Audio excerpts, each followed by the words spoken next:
परम आदरणीय प्रधानमंत्री जी, सर्वप्रथम मैं माननीय राज्य मंत्री डॉक्टर जितेंद्र सिंह जी से अनुरोध करती हूँ कि वे अपने स्वागत संबोधन से कार्यक्रम की शुरुआत करें।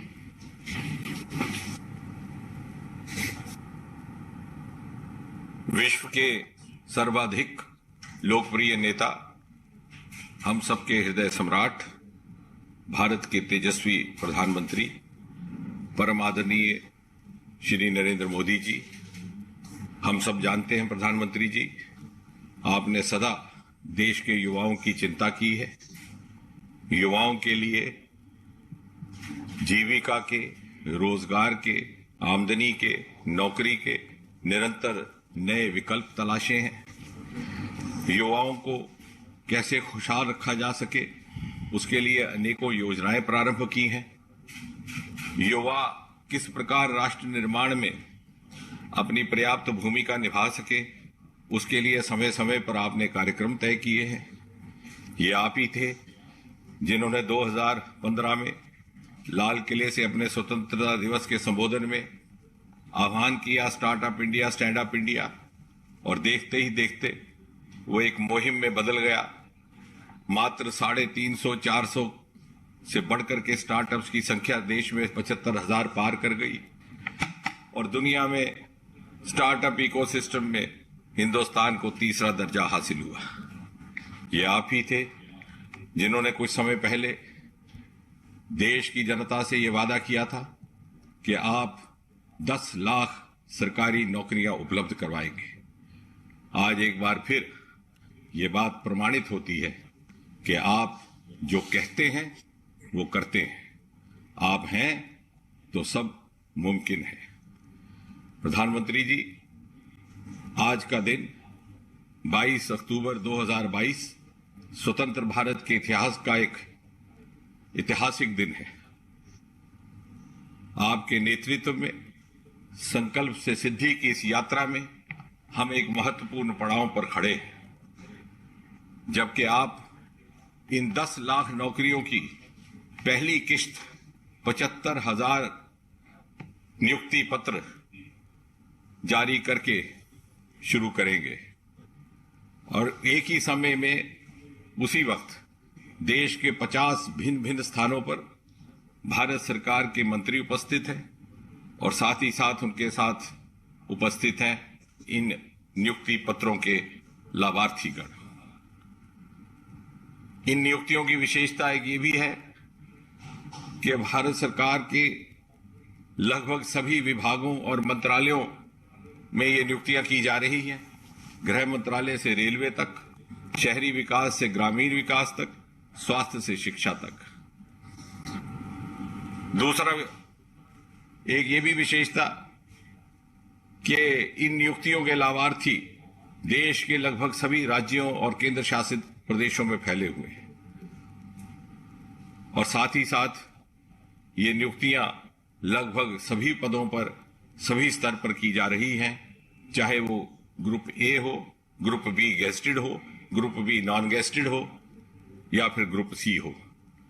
बहुत लंबी बात ना करते हुए मैं अपनी बात केवल ये कह करके समाप्त करूंगा कि आपके बटन दबाते ही जैसे ही ये नियुक्तियां पत्र जारी होते हैं तो देश भर में 75 लाभार्थी युवाओं को इन नियुक्ति पत्रों के माध्यम से आपका आशीर्वाद प्राप्त होगा और साथ ही साथ हम सब जो कार्मिक विभाग में डीओपीटी डिपार्टमेंट में बैठे हैं, हमारी भी हौसला अफजाई होगी और हम आपसे ये वादा करते हैं, आपको ये वचन देते हैं कि बहुत जल्द हम इन 10 लाख नौकरियों की अगली किश्त लेकर के आपके सामने पुनः उपस्थित होंगे।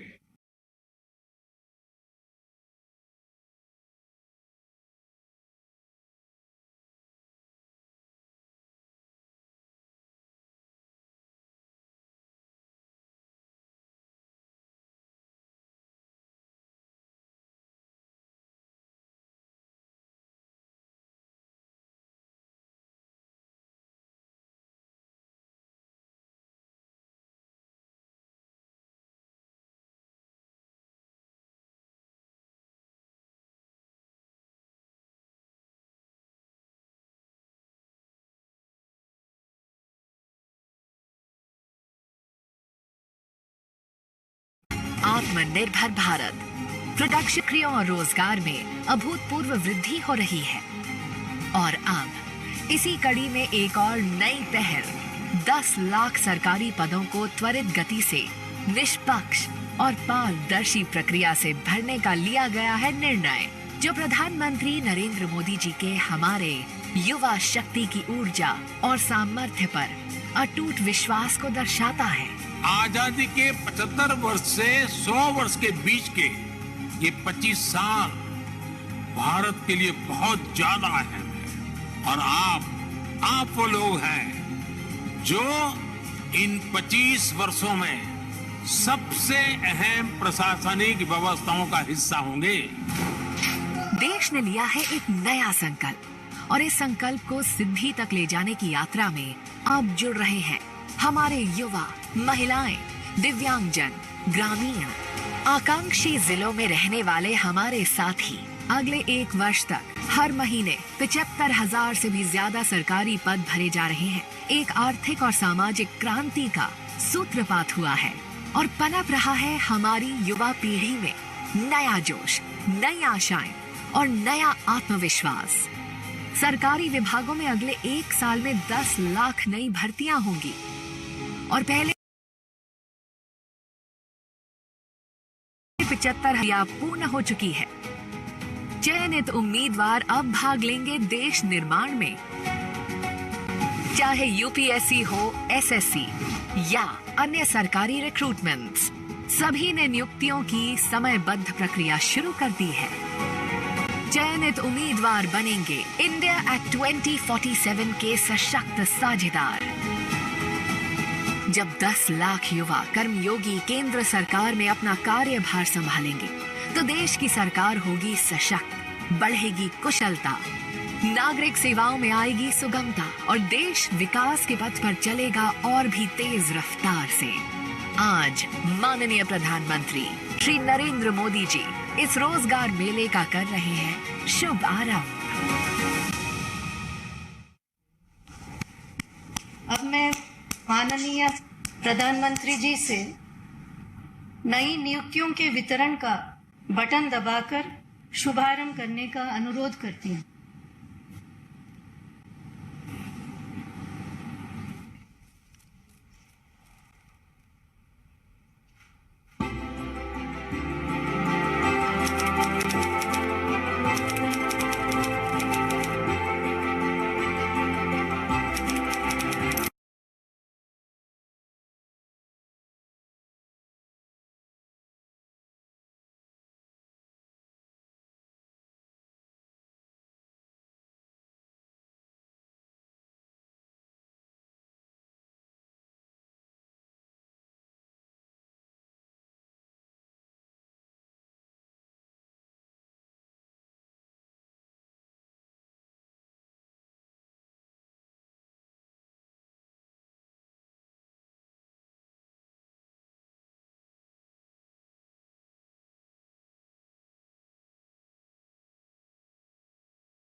देश के युवा बेटे और बेटियां,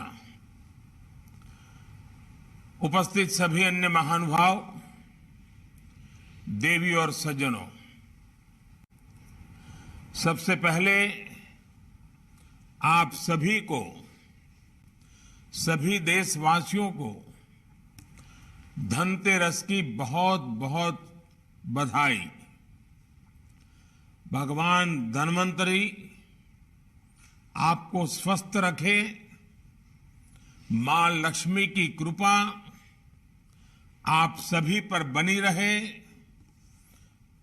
मैं परमात्मा से यही कामना करता हूं और मेरा सौभाग्य है कि मैं अभी केदारनाथ बद्रीनाथ यात्रा करके आया हूं और उसके कारण थोड़ा मुझे विलंब भी हो गया और विलंब हो गया इसके लिए भी मैं आप सबकी क्षमा चाहता हूं। साथियों, आज भारत की युवा शक्ति के लिए एक महत्वपूर्ण अवसर है। बीते 8 वर्षों में देश में रोजगार और स्वरोजगार का जो अभियान चल रहा है, आज उसमें एक और कड़ी जुड़ रही है। ये कड़ी है रोजगार मेले की। आज केंद्र सरकार आजादी के 75 वर्ष को ध्यान में रखते हुए 75,000 युवाओं को एक कार्यक्रम के अंतर्गत नियुक्ति पत्र दे रही है। बीते 8 वर्षों में पहले भी लाखों युवाओं को नियुक्ति पत्र दिए गए हैं, लेकिन इस बार हमने तय किया कि इकट्ठे नियुक्ति पत्र देने की परंपरा भी शुरू की जाए, ताकि डिपार्टमेंट में भी टाइम बाउंड प्रक्रियाएं पूरा करने और निर्धारित लक्ष्य को जल्द से पार करने का एक सामूहिक स्वभाव बने, सामूहिक प्रयास हो। इसलिए भारत सरकार में इस तरह का रोजगार मेला शुरू किया गया है। आने वाले महीनों में इसी तरह लाखों युवाओं को भारत सरकार द्वारा समय समय पर नियुक्ति पत्र सौंपे जाएंगे। मुझे खुशी है कि एनडीए शासित कई राज्य और केंद्र शासित प्रदेश भी और भाजपा सरकारें भी अपने यहां इसी तरह रोजगार मेले आयोजित करने जा रहे हैं। जम्मू कश्मीर, दादरा नगर एवं नगर हवेली, दमन दीव, अंडमान निकोबार भी आने वाले कुछ ही दिनों में हजारों युवाओं को ऐसे ही कार्यक्रम करके नियुक्ति पत्र देने वाले हैं। आज जिन युवा साथियों को नियुक्ति पत्र मिला है, उन्हें मैं बहुत बहुत बधाई देता हूं। साथियों, आप सभी ऐसे समय में भारत सरकार के साथ जुड़ रहे हैं जब देश आजादी के अमृत काल में प्रवेश कर चुका है। विकसित भारत के संकल्प की सिद्धि के लिए हम आत्मनिर्भर भारत के रास्ते पर चल रहे हैं। इसमें हमारे इनोवेटर्स, हमारे एंटरप्रेन्योर्स, हमारे उद्यमी, हमारे किसान, सर्विसेज और मैन्युफैक्चरिंग से जुड़े हर किसी की बहुत बड़ी भूमिका है। यानी विकसित भारत का निर्माण सबके प्रयास से ही संभव है। सबका प्रयास कि इस भावना को तभी जागृत किया जा सकता है जब हर भारतीय तक मूल सुविधाएं तेजी से पहुंचे और सरकार की प्रक्रियाएं तेज हो, त्वरित हो। कुछ ही महीनों में लाखों भर्तियों से जुड़ी प्रक्रियाएं पूरी करना, नियुक्ति पत्र दे देना, ये अपने आप में दिखाता है कि बीते 7-8 वर्षों में कितना बड़ा बदलाव सरकारी तंत्र में लाया गया है। हमने 8-10 साल पहले की वो स्थितियां भी देखी हैं जब छोटे से सरकारी काम में भी कई महीने लग जाते थे। सरकारी फाइल पर एक टेबल से दूसरे टेबल तक पहुंचते पहुंचते हैं धूल जम जाती थी। लेकिन अब देश में स्थितियां बदल रही हैं, देश की कार्य संस्कृति बदल रही है। साथियों, आज अगर केंद्र सरकार के विभागों में इतनी तत्परता, इतनी एफिशिएंसी आई है, इसके पीछे 7-8 साल की कड़ी मेहनत है, कर्मयोगियों का विराट संकल्प है। वरना आपको याद होगा, पहले सरकारी नौकरी के लिए अगर किसी को अप्लाई करना होता था तो वहीं से अनेक परेशानियां शुरू हो जाती थी। भांति भांति के प्रमाण पत्र मांगे जाते, जो प्रमाण पत्र होते भी थे उनको प्रमाणित करने के लिए आपको नेताओं के घर के बाहर कतार लगा के खड़ा रहना पड़ता था, अफसरों की सिफारिश लेकर के जाना पड़ता था। हमने सरकार के शुरुआती वर्षों में ही इन सभी मुश्किलों से युवाओं को मुक्ति दे दी। सेल्फ अटेस्टेशन, युवा अपने सर्टिफिकेट खुद प्रमाणित करे, ये व्यवस्था की। दूसरा बड़ा कदम हमने केंद्र सरकार की ग्रुप सी और ग्रुप डी इन भर्तियों में इंटरव्यू को खत्म करके उन सारे परंपराओं को उठा लिया। इंटरव्यू की प्रक्रिया को समाप्त करने से भी लाखों नौजवानों को बहुत फायदा हुआ है। साथियों, आज भारत दुनिया की 5वीं बड़ी अर्थव्यवस्था है।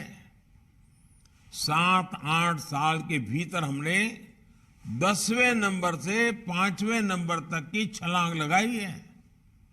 ये सही है कि दुनिया के हालात ठीक नहीं है। अनेक बड़ी बड़ी अर्थव्यवस्थाएं संघर्ष कर रही हैं।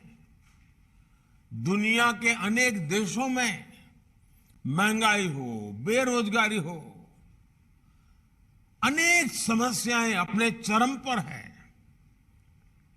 100 साल में आए सबसे बड़े संकट के साइड इफेक्ट्स 100 दिन में चले जाएंगे, ऐसा न हम सोचते हैं, न हिंदुस्तान सोचता है और न ही दुनिया अनुभव करती है।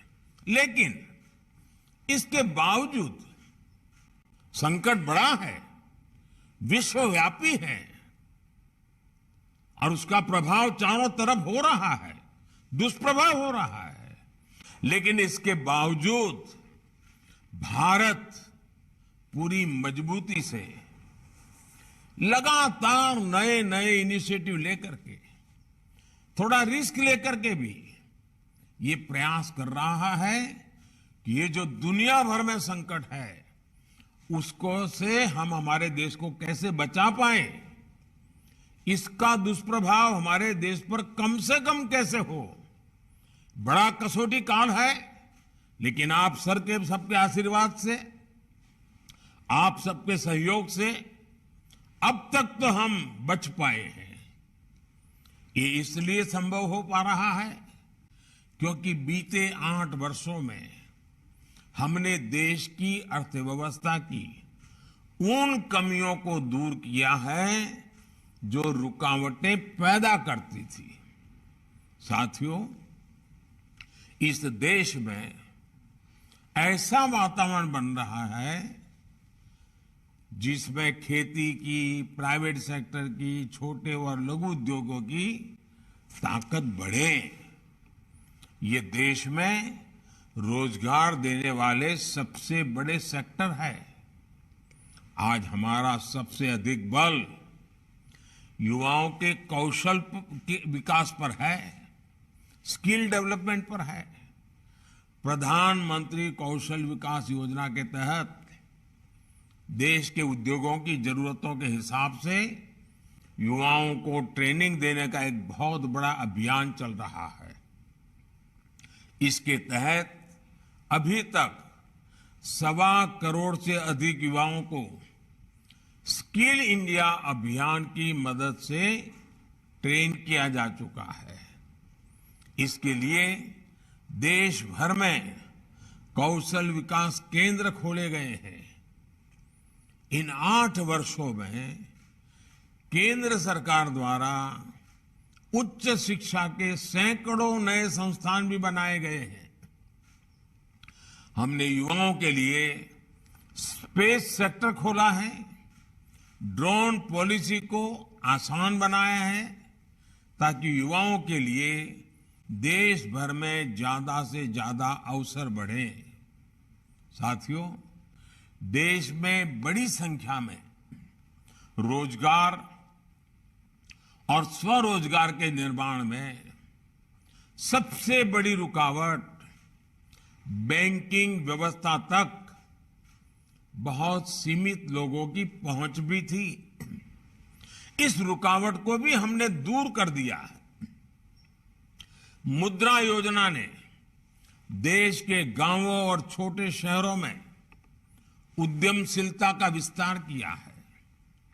अभी तक इस योजना के तहत करीब करीब 20 लाख करोड़ रुपए के ऋण दिए जा चुके हैं। देश में स्वरोजगार से जुड़ा इतना बड़ा कार्यक्रम पहले कभी लागू नहीं किया गया। इसमें भी जितने साथियों को ये ऋण मिला है उसमें से 7.5 करोड़ से अधिक लोग ऐसे हैं जिन्होंने पहली बार अपना कोई कारोबार शुरू किया है, अपना कोई बिजनेस शुरू किया है। और इसमें भी सबसे बड़ी बात, मुद्रा योजना का लाभ पाने वालों में लगभग 70% लाभार्थी हमारी बेटियां हैं, माताएं बहनें हैं। इसके अलावा एक और आंकड़ा बड़ा महत्वपूर्ण है। बीते वर्षों में सेल्फ हेल्प ग्रुप से 8 करोड़ महिलाएं जुड़ी हैं, जिन्हें भारत सरकार आर्थिक मदद दे रही है।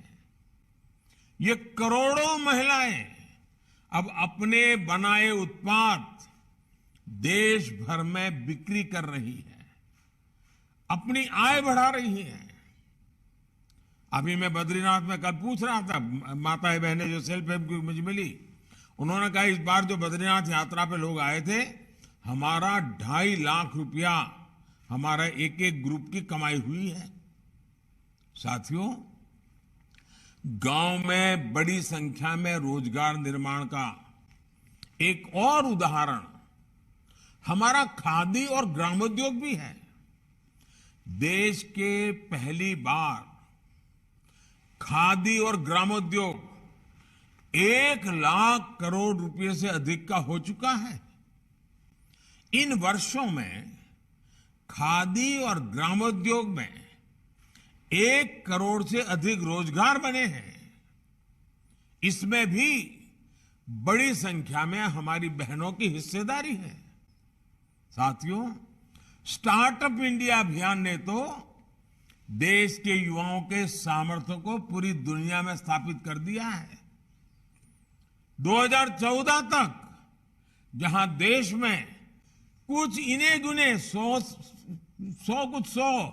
स्टार्टअप थे, आज ये संख्या 80,000 से अधिक हो चुकी है। हजारों करोड़ रुपए की अनेक कंपनियां इस दौरान हमारे युवा साथियों ने तैयार कर ली हैं।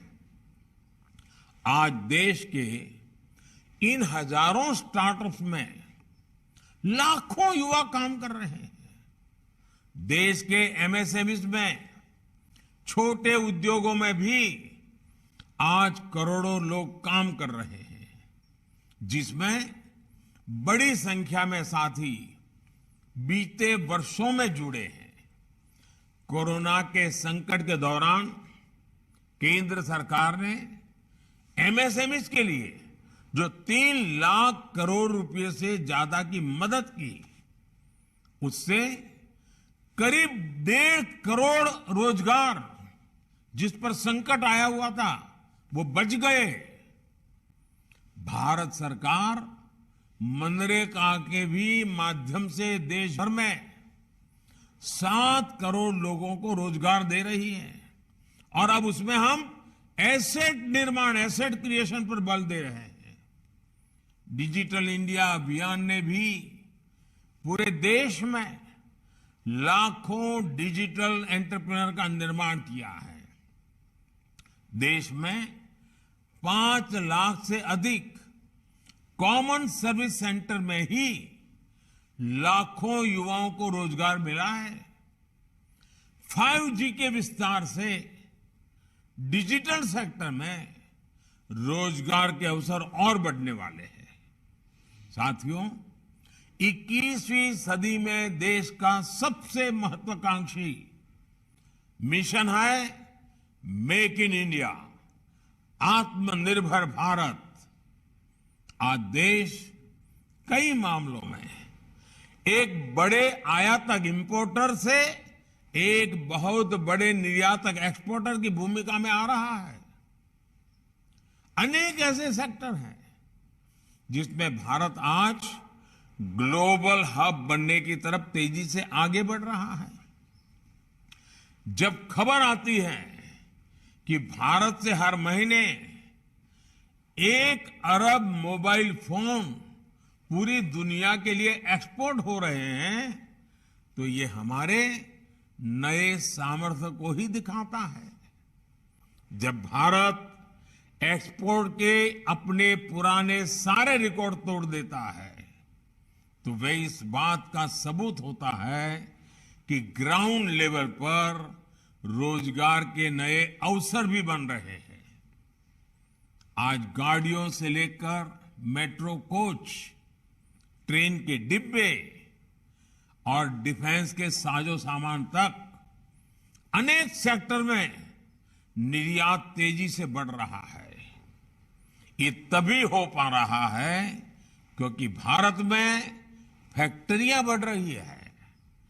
फैक्ट्रियां बढ़ रही है तो उसमें काम करने वालों की संख्या बढ़ रही है। साथियों, मैन्युफैक्चरिंग और टूरिज्म 2 ऐसे सेक्टर हैं जिसमें बहुत बड़ी संख्या में रोजगार मिलते हैं। इसलिए आज इन पर भी केंद्र सरकार बहुत व्यापक तरीके से काम कर रही है। दुनिया भर की कंपनियां भारत में आए, भारत में अपनी फैक्ट्रियां लगाएं और दुनिया की डिमांड को पूरी करें। इसके लिए प्रक्रियाओं को भी सरल किया जा रहा है। सरकार ने प्रोडक्शन के आधार पर इंसेंटिव देने के लिए पीएलआई स्कीम भी चलाई है। जितना ज्यादा प्रोडक्शन उतना अधिक प्रोत्साहन, ये भारत की नीति है। इसके बेहतर परिणाम आज अनेक सेक्टर्स में दिखने शुरू भी हो चुके हैं। बीते वर्षों में ईपीएफओ का जो डेटा आता रहा है, वो भी बताता है कि रोजगार को लेकर के सरकार की नीतियों से कितना लाभ हुआ है। 2 दिन पहले आए डेटा के मुताबिक इस साल अगस्त के महीने में करीब 17 लाख लोग ईपीएफओ से जुड़े हैं। मैं अगस्त महीने की बात कर रहा हूं। यानी ये देश की फॉर्मल इकोनॉमी का हिस्सा बना है। इससे भी करीब 8 लाख ऐसे हैं जो 18 से 25 साल के उम्र के ग्रुप के हैं। साथियों, इंफ्रास्ट्रक्चर निर्माण से रोजगार निर्माण का भी एक और बड़ा अवसर होता है, एक बहुत बड़ा मजबूत पक्ष होता है। और इस विषय में तो दुनिया भर में सब लोग मान्यता है कि हाँ, ये क्षेत्र है जो रोजगार बहुत बढ़ाता है। बीते 8 वर्षों में देश भर में हजारों किलोमीटर नेशनल हाईवे का निर्माण हुआ है। रेल लाइन के दोहरीकरण का काम हुआ है। रेलवे के गेज परिवर्तन का काम हुआ है। रेलवे में इलेक्ट्रिफिकेशन पर देश भर में काम किया जा रहा है। देश में नए हवाई अड्डे बना रहा है, रेलवे स्टेशनों का आधुनिकीकरण हो रहा है, नए वाटरवेज बन रहे हैं, ऑप्टिकल फाइबर नेटवर्क का पूरे देश में बड़ा अभियान चल रहा है, लाखों वेलनेस सेंटर बन रहे हैं, पीएम आवास योजना के तहत 3 करोड़ से ज्यादा घर भी बनाए गए हैं। और आज शाम को धनतेरस पर जब मध्य प्रदेश के 4.5 लाख भाई बहनों को अपने घरों की चाबी सौंपूंगा, तो मैं इस विषय पर भी आज विस्तार से बोलने वाला हूं।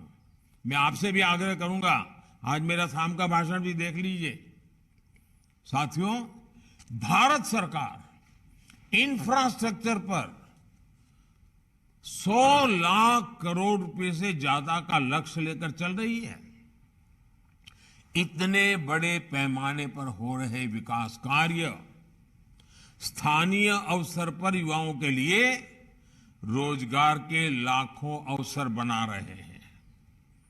आधुनिक इंफ्रा के लिए हो रहे ये सारे कार्य टूरिज्म सेक्टर को भी नई ऊर्जा दे रहे हैं।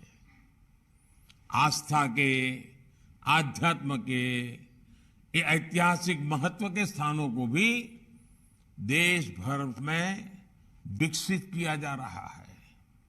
ये सारे प्रयास रोजगार बना रहे हैं, दूर सुदूर से भी युवाओं को मौका दे रहे हैं। कुल मिलाकर देश में अधिक से अधिक रोजगार के निर्माण के लिए केंद्र सरकार एक साथ अनेक मोर्चों पर काम कर रही है। साथियों, देश की युवा आबादी को हम अपनी सबसे बड़ी ताकत मानता है। आजादी के अमृत काल में विकसित भारत के निर्माण के सारथी हमारे युवा हैं, आप सभी हैं। आज जिन्हें नियुक्ति पत्र मिला है, उनसे मैं विशेष तौर पर कहना चाहूंगा कि आप जब भी दफ्तर आएंगे, अपने कर्तव्य पथ को हमेशा याद करें। आपको जनता की सेवा के लिए नियुक्त किया जा रहा है। 21वीं सदी के भारत में सरकारी सेवा सुविधा का नहीं, बल्कि समय सीमा के भीतर काम करके देश के कोटि कोटि लोगों की सेवा करने का एक कमिटमेंट है, एक स्वर्णिम अवसर है। स्थितियां, परिस्थितियां कितनी भी कठिन हो, सेवा भाव का सरोकार और समय सीमा की मर्यादा को हर हाल में हम सब मिलकर के कायम रखने का प्रयास करेंगे। मुझे विश्वास है कि आप इस बड़े संकल्प को ध्यान में रखते हुए सेवा भाव को सर्वोपरि रखेंगे। याद रखिए, आपका सपना आज से शुरू हुआ है, जो विकसित भारत के साथ ही पूरा होगा। आप सभी को फिर से नियुक्ति पत्र जीवन की एक नई शुरुआत के लिए बहुत बहुत शुभकामनाएं हैं। और मुझे विश्वास है कि आप मेरे अनन्य साथी बन करके हम सब मिल करके देश के सामान्य मानवी की आशा आकांक्षाओं को पूरा करने में कोई कमी नहीं रखेंगे। धनतेरस का पावन पर्व है, हमारे यहां इसका अत्यंत महत्व भी है। दिवाली भी सामने आ रही है। यह अनेक त्योहारों का पल है। उसमें आपके हाथ में यह पत्र होना आपके त्योहारों को अधिक उमंग और उत्साह से भर देंगे, साथ में एक संकल्प से भी जोड़ देंगे, जो संकल्प 100 साल का जब भारत की आजादी का समय होगा, अमृत काल के 25 साल आपके जीवन के भी 25 साल, महत्वपूर्ण 25 साल, आइए मिलकर के देश को नई ऊंचाइयों पर ले जाए। मेरी बहुत बहुत शुभकामनाएं हैं। बहुत बहुत धन्यवाद।